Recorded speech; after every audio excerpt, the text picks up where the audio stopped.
साथियों, कैसे हैं आप। आपका स्वागत है अपने YouTube channel JL accounts classes में। आपको सबसे पहले बधाई हो, आपकी एलिजिबिलिटी लिस्ट जारी हो गई है। अब कम से कम ये अपने को कंफर्म हो गया है अपन एग्ज़ाम देने के लिए एलिजिबल है भी कि नहीं। तो उस हिसाब से जो जो एलिजिबल हो गए हैं उनको बहुत बहुत बधाई हो। और अब अपने को एग्ज़ाम में प्रिपरेशन में लग जाना है और कोई कसर नहीं छोड़नी अपने को। तो अपन बात कर लेते हैं अपने जूनियर अकाउंटेंट और टीआरए एग्ज़ाम के लिए जो बिजनेस मेथड का जो चैप्टर है संप्रेषण यानी संचार। तो इससे रिलेटेड जो अपने एमसीक्यूज एग्जाम्स के अकॉर्डिंग बन सकते हैं उनके बारे में अपन बात कर लेते हैं। तो अपना जो पहला क्वेश्चन है वो है मौखिक संचार की विभिन्न कमियों में कौन सा एक शामिल नहीं है। मतलब जो वर्बल कम्युनिकेशन होता है, मौखिक संचार होता है, उसकी जो कमियां होती है, लिमिटेशंस होती है, उसमें से कौन सी एक कमी नहीं है जो अपने को दिख रही है उसमें से एक। तो यहाँ से जो आएगा ऑप्शन ब आएगा, व्यक्तिगत संपर्कों की स्थापना। मतलब इसमें अपने पर्सनल कांटेक्ट हो जाते हैं, मतलब मौखिक संचार करते हैं अपन आपस में, तो उसमें व्यक्तिगत संपर्कों की स्थापना हो जाती है, आपस में पर्सनली बात कर सकते हैं, कांटेक्ट हो जाता है। तो ये एक फ़ायदा है, ये कमी नहीं कहलाती है। बाकी रिकॉर्ड रखना मुश्किल हो जाता है मौखिक संचार में, शुद्धता एवं औपचारिकताओं में कमी रहती है, और बड़े समूह एवं लंबे संप्रेषण हेतु अनुपयुक्त है। मतलब बहुत बड़े ग्रुप में या कोई ज़्यादा बड़ा कम्युनिकेशन करना है, कोई मैसेज देना है, तो उसके लिए अनुपयुक्त रहता है। तो ये बाकी कमियाँ हैं, ये एक कमी नहीं है। फिर क्वेश्चन सेकंड है, संचार एक व्यक्ति से दूसरे व्यक्ति को सूचनाएं तथा समझ पहुंचाने की प्रक्रिया है, यह कथन किसने दिया था। तो ये जो स्टेटमेंट है कि संचार जो है वो एक व्यक्ति से दूसरे व्यक्तियों को इन्फॉर्मेशन और अपनी जो समझ है वो पहुंचाने की एक प्रोसेस है। तो ये स्टेटमेंट किसका है। तो यहाँ आंसर जो आएगा ऑप्शन से आएगा, किथ डेविस से। जो किथ डेविस थे उनने ये स्टेटमेंट दिया था, उनके अकॉर्डिंग जो संचार की जो परिभाषा है वो ये है। फिर क्वेश्चन थर्ड है, निम्नलिखित में से कौन सी संचार की विशेषता नहीं है। मतलब जो कम्युनिकेशन होता है उसकी जो कैरेक्टरिस्टिक्स होती है, विशेषताएं जो होती है, उसमें एक विशेषता नहीं है। तो कौन सी विशेषता नहीं है। तो यहाँ से जो आएगा ऑप्शन से आएगा, यह एक अव्यवस्थित प्रक्रिया है, मतलब अनसिस्टमेटिक प्रोसेस है। ये एक विशेषता नहीं है इसकी, बाकी सब विशेषताएं हैं कि यह द्विमार्गीय प्रक्रिया है और एक कम से कम दो व्यक्तियों के होना अनिवार्य है। मतलब दो व्यक्ति होंगे तभी उनमें संचार का कम्युनिकेशन संचार होएगा आपस में। यह निरंतर एवं सतत रूप से चलने वाली प्रक्रिया है। ऐसा नहीं है कि एक बार आपने कम्युनिकेट कर दिया तो आप आगे नहीं करेंगे, ये लगातार चलने वाली प्रक्रिया है। फिर क्वेश्चन फोर्थ है, संप्रेषण प्रक्रिया का अंतिम चरण है। मतलब जो कम्युनिकेशन प्रोसेस है उसका जो लास्ट स्टेप होता है, जो अंतिम चरण होता है वो क्या होता है। तो यहाँ आंसर जो आएगा ऑप्शन द आएगा, प्रतिपुष्टि। मतलब जब कम्युनिकेशन अपन करेंगे, किसी को संदेश देंगे, उसको सूचना प्रेषित करेंगे, तो जो अंतिम चरण होगा वो प्रतिपुष्टि होएगी। मतलब कंफर्मेशन होएगा कि अगले ने उसको उस अकॉर्डिंग ले लिया है, उसने उसको रिसीव कर लिया है, वाकई में प्राप्त हो गया उसको, और उसने उस अर्थ में समझ लिया जिस अर्थ में अपन ने उसको प्रेषित किया था। फिर क्वेश्चन फिफ्थ है, संप्रेषण का उद्देश्य है। मतलब जो कम्युनिकेशन होता है उसका जो ऑब्जेक्टिव क्या होता है, उसका उद्देश्य क्या होगा। तो यहाँ से जो आएगा ऑप्शन से आएगा, समझ उत्पन्न करना। मतलब आपस में जो उनकी अंडरस्टैंडिंग होगी वो उत्पन्न करना, उनमें अंडरस्टैंडिंग बढ़ाना, आपस में समझ बढ़ाना, ये उसका मुख्य उद्देश्य होता है। फिर क्वेश्चन सिक्स है, निम्नलिखित में से किस संचार के द्वारा सोपान के सिद्धांत की अवहेलना होती है।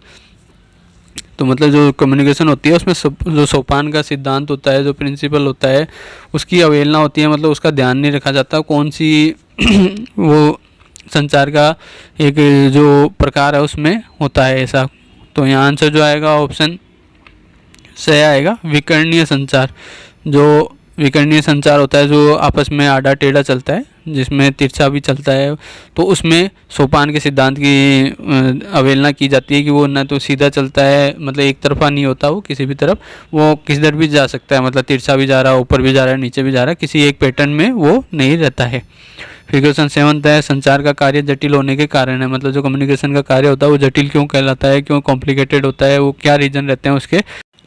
तो यहाँ आंसर जो आएगा ऑप्शन द आएगा, उपयुक्त सभी। मतलब सभी कारण है जटिलता के, क्या क्या समूहों का विस्तार है, सामाजिक उत्तरदायित्व की भावना, और तकनीकी जटिलताएं होती है, संगठनों के जो संगठन होता है, ऑर्गेनाइजेशन होता है, उसका बढ़ता हुआ आकार, मतलब उसका जो आकार होता है जो वो बढ़ जाता है, ज़्यादा बड़ा हो जाता है उसका, तो इस वजह से ये जटिल हो जाता है और संचार में दिक्कत आती है।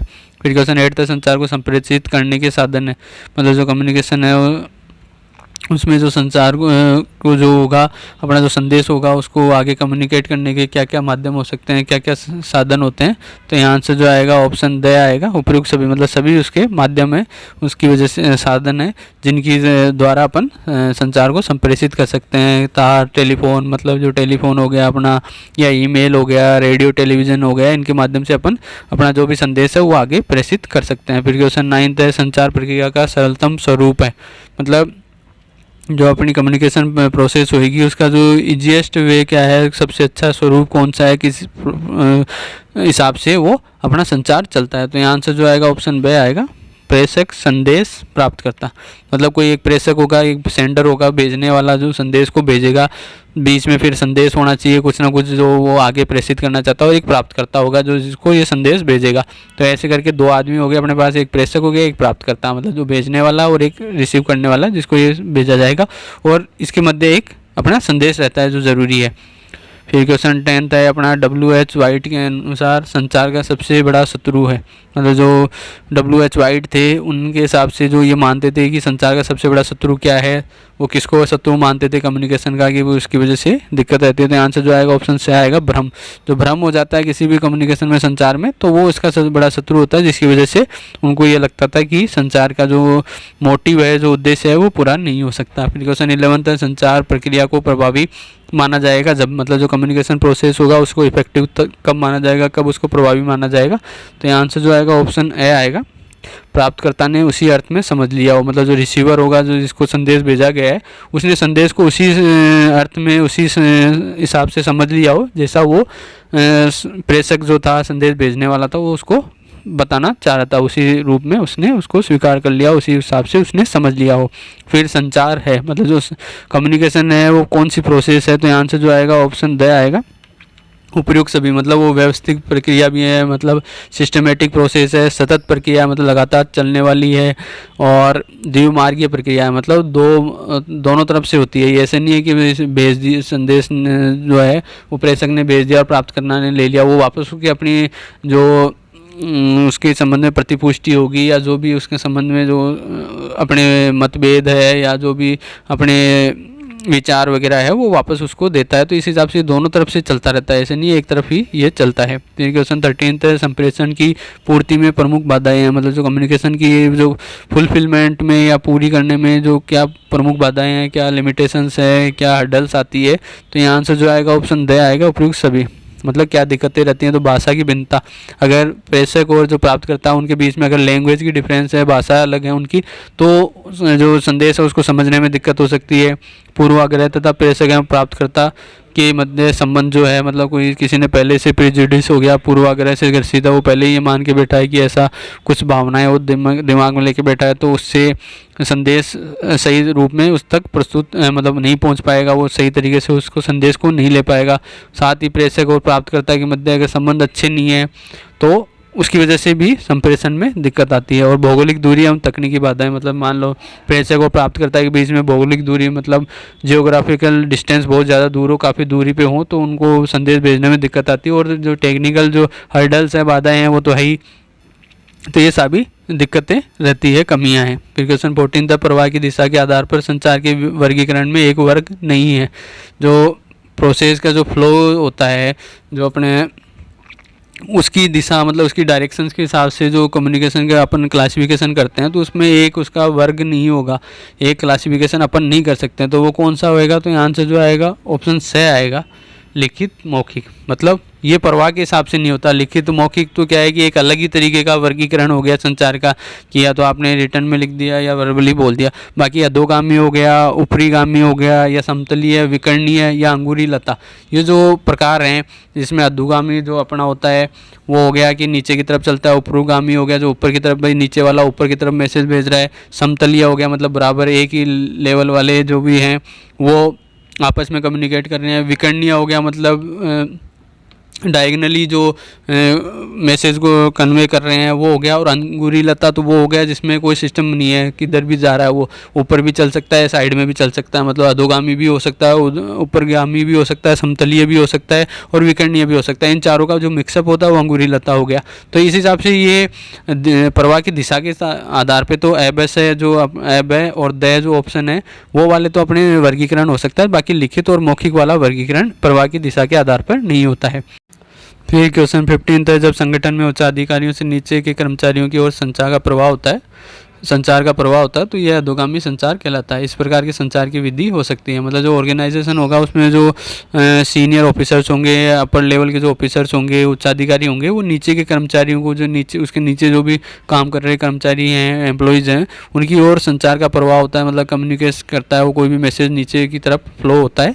तो ये जो संचार कहलाएगा वो अधोगामी संचार कहलाता है। ये अपन ने पहले बात कर ली थी, नीचे की तरफ जो आता है वो उच्चाधिकारियों से, तो वो अधोगामी संचार कहलाता है। तो इस संचार की विधि कौन सी हो सकती है, मेथड कौन से हो सकते हैं इसके लिए, तो यहाँ आंसर जो आएगा ऑप्शन द आएगा, उपरोक्त सभी, मतलब सभी तरीके से वो संचार किया जा सकता है। मौखिक आदेश भी दे सकता है वो, लिखित आदेश दे सकता है, पोस्टर एवं सूचना पट, मतलब जो पोस्टर होगा सूचना पट होता है जो, उस पर भी वो उसको अपने आदेश को छपवा सकता है। तो ये किसी भी तरीके से किया जा सकता है। फिर क्वेश्चन 16 है, संप्रेषण शब्द की उत्पत्ति शब्द कम्युनिस्ट से हुई है, यह किस भाषा से लिया गया है। मतलब जो अपने कम्युनिकेशन जो वर्ड है उसकी जो ओरिजिन वर्ड जो था वो कम्युनिस्ट था। तो ये किस भाषा से लिया गया है, कौन सी भाषा का वर्ड है, कौन सी लैंग्वेज का ये वर्ड है, तो यहाँ आंसर जो आएगा ऑप्शन बी आएगा, लैटिन जो लैंग्वेज है उससे ये उसका जो कम्युनिस्ट वर्ड था उससे ये संप्रेषण शब्द बना है। फिर क्वेश्चन 17 है, संप्रेषण शब्द की उत्पत्ति लैटिन भाषा के शब्द कम्युनिस्ट से हुई है जिसका आशय है, मतलब अपन ने बात करी अभी कि जो कम्युनिकेशन जो वर्ड है इसकी जो ओरिजिनल वर्ड था वो लैटिन भाषा का वर्ड कम्युनिस्ट था जिससे उसकी उत्पत्ति हुई थी।